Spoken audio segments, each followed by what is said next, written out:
O pas mus laksantis dronai neaišku iš kur ir panašiai, taip toliau aš turiu minėti ne Lietuvą, aš turiu minti, reiškia, Europos Sąjungos arba NATO valstybės. Ir kažkaip tai keistai tie dronai įsitaiso ne kur nors kitur, arba lėktuvas koks nors praskrenda keistai. Tai Danijoje pagrindinai, Norvegijoje ir Estijoje.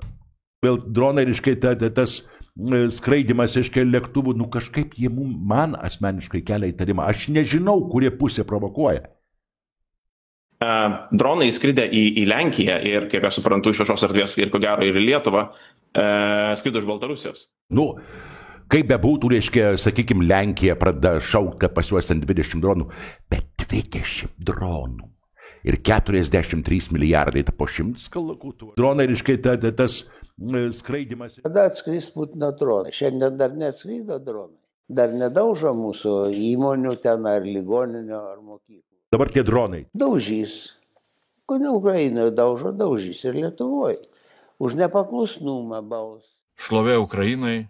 Tai padėtis yra labai rimta, todėl, kad ten yra puspročių valdžia. Jiegi pertvarko pasaulio visą dabar tvarką. Slava Ukrainai.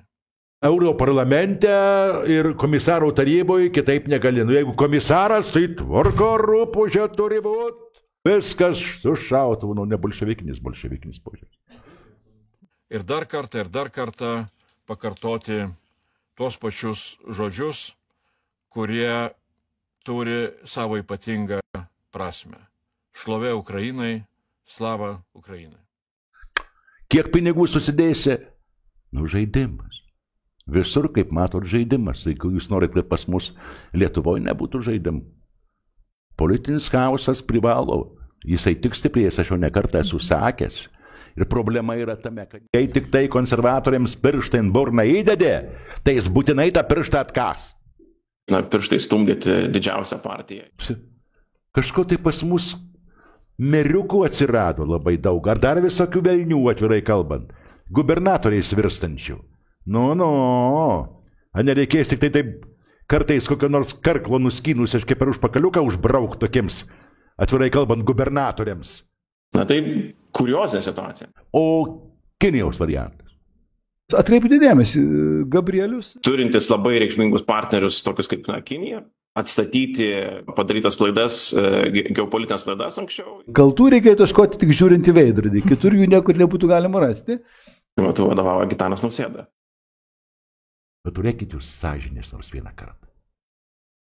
Kai prasideda tas demokratijos praradimas, jisai dažnu atveju prasideda būtent nuo žodžio laisvės ribojimo, tam tikro cenzūravimo žiniasklaidos ir kitų priemonių. Gal laikas jau atsibus šiek tiek?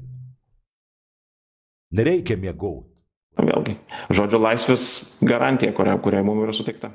Čia didelė kaltė yra, nei kanu nors kito, būtent jo ekscelencijos. Батько наш Бандера, Україна мати, ми за Україну йдем воювати. Батько наш Бандера, Україна мати, ми за Україну йдем воювати. Tu nežinai, kur tu eini ir kas tavęs laukia.